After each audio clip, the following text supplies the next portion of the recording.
Bonjour bien-aimés et bienvenue sur notre chaîne. Souscrivez à cette chaîne, abonnez-vous.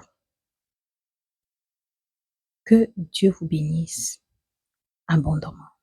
En effet, nous allons parler d'un thème en ce jour, en prélude à la journée des droits de la femme. Bonne fête d'ailleurs à toutes les femmes du monde. Le thème, c'est la journée internationale des droits de la femme et le regard de Jésus. En fait, à l'époque de Jésus, le patriarcat était tellement ancré à cette époque que les femmes n'avaient pas le droit de parler en public. Elles n'avaient même pas le droit de parler si leur mari ne leur donnait pas, ne leur accordait pas ce droit. Et leur témoignage n'était même pas pris en compte. Donc, lorsque Jésus entre en scène, il brise tous ces stéréotypes. Désormais, les femmes sont sur le devant de la scène et elles sont actives.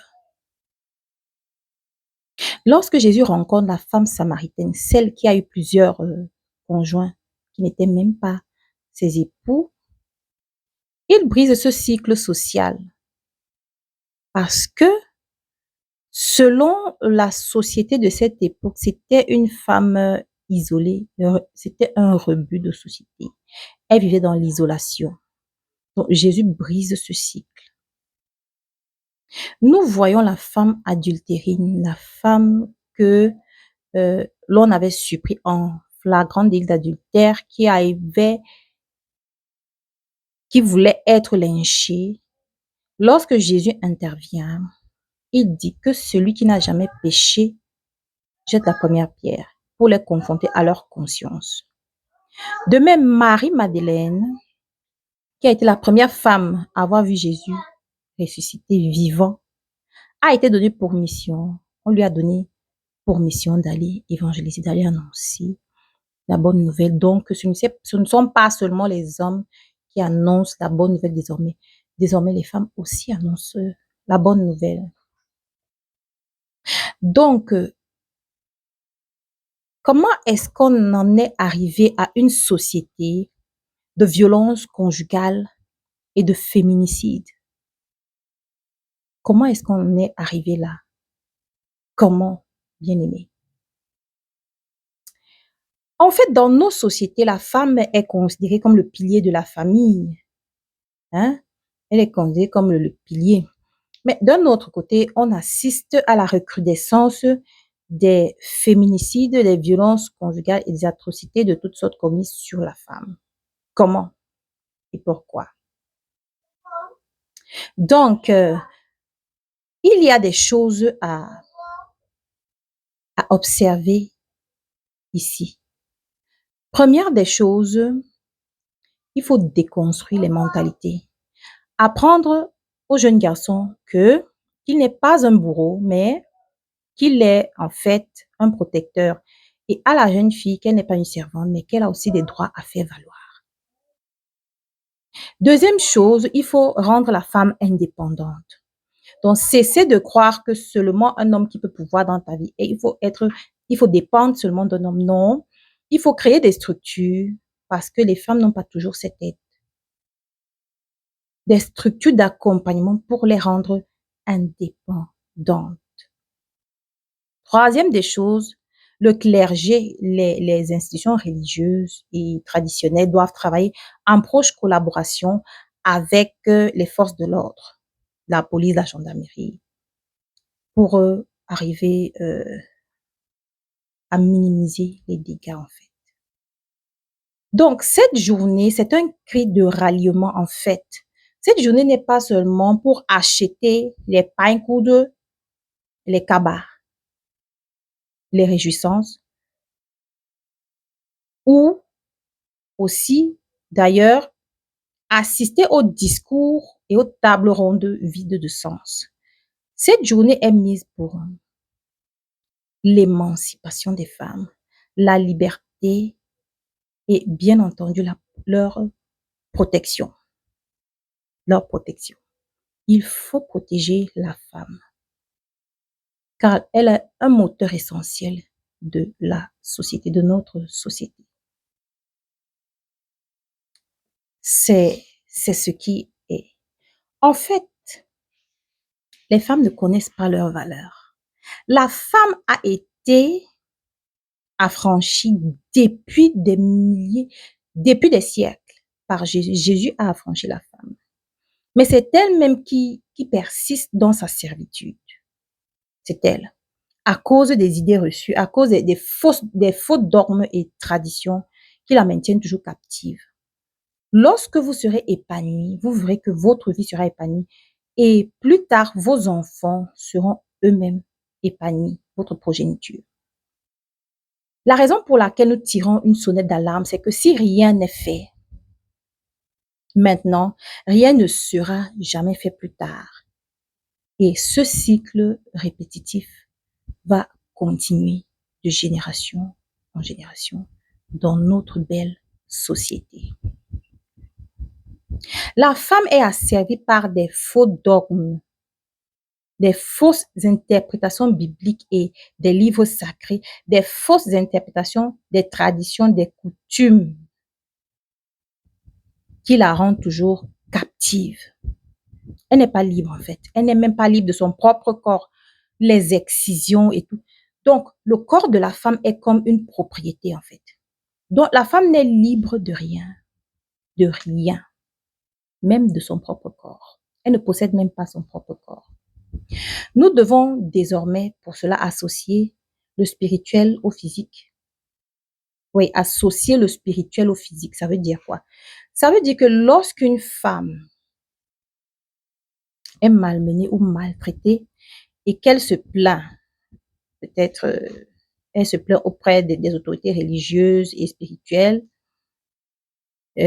auprès des gardiens de la tradition, ces derniers ont pour devoir de saisir les autorités compétentes ou, lorsqu'il y a constat, effectivement, saisir les autorités compétentes parce que la violence, lorsque une personne est violentée, Jésus ne cautionne pas la violence en fait.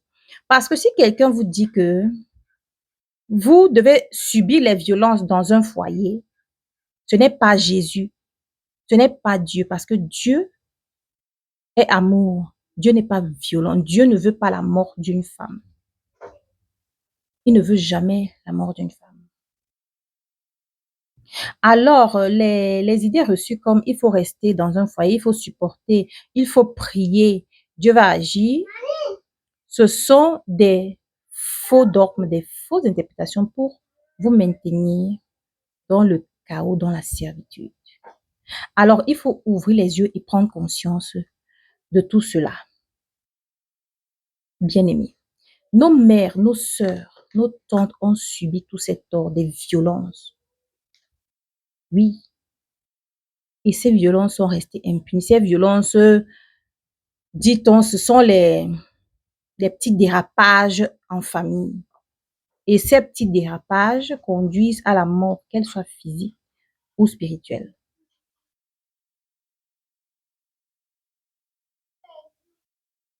Le monde a changé, bien-aimé.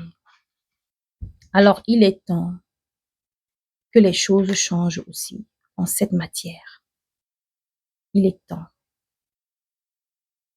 Donc, nous allons poursuivre notre argumentaire dans la mesure où la plupart des auteurs de ces crimes, en fait, ces crimes odieux, n'ont jamais été punis, la plupart des auteurs de ces crimes. Et les séquelles que ces femmes portent en elles, ces maladies et tous ces troubles ne seront jamais traités par les auteurs de ces crimes odieux et affreux parce qu'elles vont partir, elles vont amener ces séquelles, ces maladies dans la tombe. Ce sont même ces maladies qui vont précipiter leur mort. Ce sont ces maladies. Les féminicides, violences conjugales, quelles que soient les violences, quelle que soit la violence, les violences qui sont faites aux femmes, ces violences doivent être écrites en gros caractères par le législateur dans le code pénal. Ce ne sont pas des féminicides, ce ne sont pas des crimes, ce ne sont pas des violences, ce sont des crimes d'État. Des meurtres avec préméditation. Meurtre avec intention de tuer.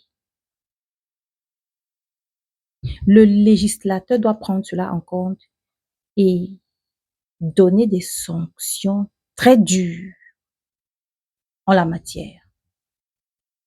Le pagne du 8 mars, parlons du pagne du 8 mars. Ce pagne doit être supprimé. Ce pagne, parce que ce pagne n'apporte rien de bon. Chaque année, on le célèbre, on coule les pagnes. Un jour, ça passe.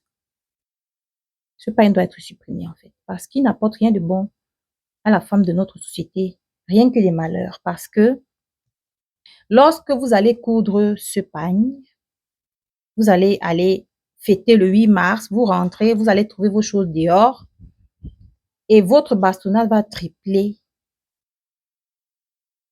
Et il y a beaucoup de cas comme ça chaque année. Nous devons dire stop. Assez, c'est assez. Le temps de Dieu est arrivé. Ce temps, c'est maintenant. Le temps où vous ne savez pas pourquoi cette année, tous les jeunes convergent cette année. Le jeune chrétien, le jeune musulman, même la fête chinoise et tout ce que ça comporte converge cette année. Pourquoi? Parce qu'il y a quelque chose qui est en train de se passer dans le règne spirituel. Quelque chose, un grand changement, un très grand changement. Alors, les gens qui ont les idées reçues, qui veulent vivre en arrière, qui restent vivre en arrière, d'autres qui veulent se conformer au siècle présent, se conforment au siècle présent. Le combat que nous menons est un combat gagné d'avance. Jésus a gagné à ce combat. Alors, prenons notre pouvoir en main. Prenez votre pouvoir en main. Afin que vos filles ne soient pas comme des moutons qu'on amène à l'abattoir, mais qu'elles soient des personnes qui connaissent leurs valeurs. C'est ça. Si vous épousez un homme qui vous a servi, au nom de Jésus, quittez-le immédiatement. Parce que vous serez malheureuse, vous ne serez jamais heureuse. Et vous n'allez même pas servir votre Dieu correctement. Quittez-le. Ça, c'est clair. Nous avons vu beaucoup de femmes de Dieu tomber sous les coups de leur conjoint. Le cas palpable est au Sinachi, la chanteuse gospel nigériane. Vous la connaissez sûrement. Elle est tombée sous les coups parce qu'elle priait que Dieu change son mari. Et les autres, elle ne sait, le silence est la première arme qui tue une femme malmenée. Alors, après cette vidéo, j'espère que vous prendrez conscience désormais et que vous prendrez votre pouvoir en main. Notre livre paraîtra très bientôt sur Amazon et vous serez les premiers à être au courant. Alors, la prochaine fois qu'un homme vous dit que vous ne valez rien, que vous n'êtes rien, dites-lui que Jésus-Christ m'aime, il est mon sauveur et c'est ça qui compte. Parce que vous valez la peine. Prenez grand soin de vous. Shalom.